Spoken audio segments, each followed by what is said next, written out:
ये एपिसोड भी स्टार्ट होता है बिल्कुल उसी सीन से जहाँ पर हम देखते हैं कि फैंग लीडर होंग के आने का वेट कर रहा था। अब कुछ देर बाद वहाँ पर लीडर होंग भी आ जाते हैं। जैसे ही लीडर होंग वहाँ पर आते हैं तो फैंग लीडर होंग को ग्रीट करता है। अब लीडर होंग फैंग को बताते हैं कि कल शाम जब फर्स्ट वुड क्रिस्टल ढूंढा गया था उसके बाद एक के बाद एक 6 वुड क्रिस्टल ढूंढे गए हैं। ये सुनकर फैंग भी थोड़ा सा हैरान हो जाता है और कहता है इतनी जल्दी।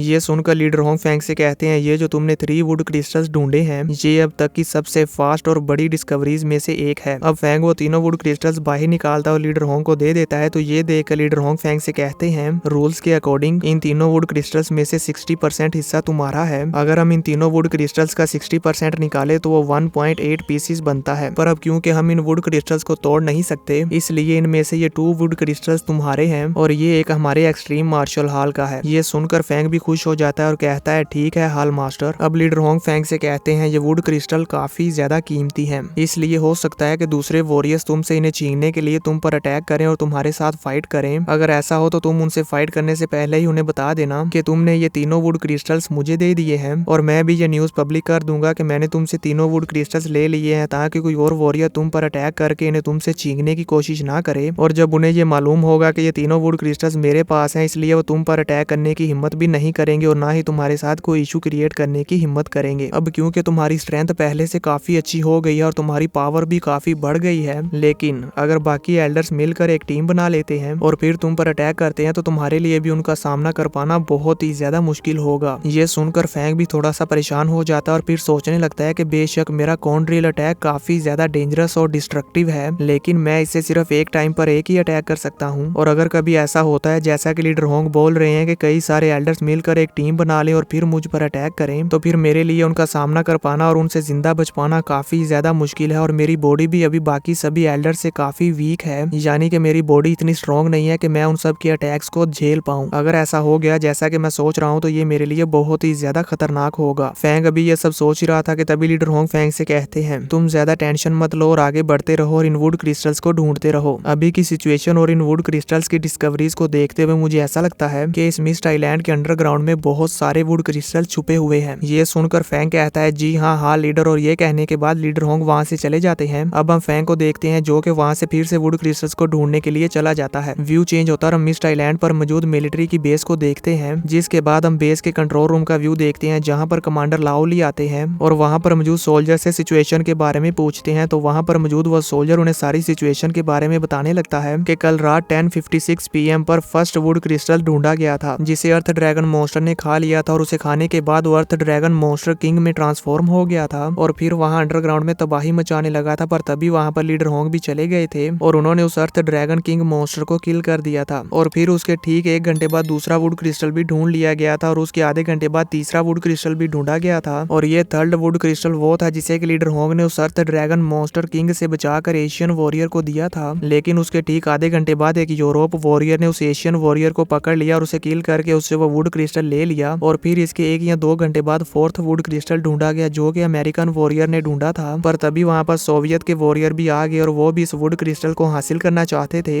इसलिए इस वुड क्रिस्टल को पाने के लिए अमेरिका और सोवियत के दरमियान बहुत ही ज्यादा जबरदस्त फाइट हुई थी, जिसकी वजह से दोनों साइड्स के स्टार ट्रैवलर लेवल के वॉरियर काफी ज्यादा सीरियसली इंजर्ड हो गए थे। और फिर इसके बाद 2 और वुड क्रिस्टल ढूंढे गए जो कि वॉरियर ली शैन ने ढूंढे थे। तब वहाँ पर कुछ और भी स्टार ट्रैवलर लेवल के वॉरियर्स थे और वो भी इन दोनों वुड क्रिस्टल्स को हासिल करना चाहते थे और वो इन्हें हासिल करने के लिए काफी ज्यादा ग्रीडी थे। लेकिन उनमें से कोई भी इतनी हिम्मत नहीं कर पाया कि वो आगे बढ़कर वॉरियर ली शैन के साथ फाइट करके उनसे ये दोनों वुड क्रिस्टल छीन ले। इसके बाद फिर वॉरियर लुओ फैंग ने 3 वुड क्रिस्टल ढूंढे थे जो कि number 7, 8 and 9th would crystal था जिसे कि लुओ फैंग ने ढूंढा। सुनने में ऐसा आया कि वॉरियर लुओ फैंग को जो वो 3 वुड क्रिस्टल्स मिले थे उसने वो तीनों वुड क्रिस्टल्स लीडर होंग को दे दिए थे। ये सुनकर कमांडर लाओली कहते हैं Luo Fang extreme martial hall का इंस्पेक्टर है और इसी के साथ साथ वो हमारी हैंगजिया कंट्री का मेजर जनरल भी है, इसलिए उसे जितने ज्यादा वुड क्रिस्टल्स मिलेंगे उतना ही हमारा फायदा होगा और हमारी हैंगजिया कंट्री की स्ट्रेंथ भी बढ़ती चली जाएगी। अब वो सोल्जर कमांडर को बताता है कि आज सुबह 6:30 पर कमांडर जिया ने 10वें वुड क्रिस्टल को ढूंढा और उसे हासिल कर लिया था। उसके बाद फिर 8:30 पर 11th वुड क्रिस्टल ढूंढा गया जो कि एशियन वॉरियर ने ढूंढा था और उसे हासिल कर लिया था। ठीक उसी टाइम फिर 12th वुड क्रिस्टल ढूंढा गया जो कि लीडर होंग ने ढूंढा था और उसे हासिल भी कर लिया था। अभी तक हमारे सभी वॉरियर्स को इन वुड क्रिस्टल्स को ढूंढते हुए 20 घंटे हो चुके हैं और इन 20 घंटों में टोटल 12 वुड क्रिस्टल ढूंढे गए हैं। सोल्जर की ये बात सुनकर कमांडर थोड़े से परेशान हो जाते हैं और कहते हैं कि अगर ये वुड क्रिस्टल्स को ढूंढने की रेस इसी रफ्तार से जारी रही तो इससे हमारे स्टार ट्रैवलर लेवल वॉरियर्स की पावर को काफी ज्यादा नुकसान होगा, क्योंकि वो सभी इन वुड क्रिस्टल्स को पाने के लिए एक दूसरे के साथ फाइट कर रहे हैं और एक दूसरे को ही इंजर्ड कर रहे हैं, जबकि इन्हें ऐसा नहीं करना चाहिए। इन्हें तो हमारी अर्थ की हिफाजत करने के लिए बैकबोन होना चाहिए। कमांडर लाओ ली की ये बात करते साथ ही व्यू चेंज होता और हम फैंग को देखते हैं और यहाँ पर हम देखते हैं कि फैंग ने एक साथ ही 8 वुड क्रिस्टल्स को ढूंढ लिया था। इससे पहले कि फैंग उन सभी 8 वुड क्रिस्टल्स को उठा पाता तभी वहाँ पर 4th एल्डर यी साइड भी आ जाते हैं और उनके साथ उनकी पूरी यूरोप की टीम भी होती है। एल्डर यी साइड को देखकर फैंग अपने मन में सोचता है कि ये वार गॉड पैलेस के 4th एल्डर हैं और ये यूरोप साइड से हैं और इनकी स्ट्रेंथ और इनकी पावर हाल मास्टर वॉरियर ली शेन और 3rd एल्डर आइस एम्परर मू हेनरिसन से तो कम है, लेकिन इनके साथ डील कर पाना एल्डर मू हेनरिसन के मुकाबले में ज्यादा मुश्किल है। वो इसलिए क्योंकि ये भी मेरी तरह मेंटल मास्टर भी हैं। फैंग अभी ये सोच ही रहा था कि तभी एल्डर यी साइड की टीम में से एक मेंबर बोलता है, लुओ फैंग तुम तो एल्डर यी साइड को जानते हो, इसलिए जल्दी से हमारे रास्ते से हट जाओ। ये सारे 8 क्रिस्टल अब हमारी यूरोप अलायंस को बिलोंग करते हैं। ये सुनकर फैंग भी थोड़ा सा गुस्से में आ जाता है और कहता है, नहीं,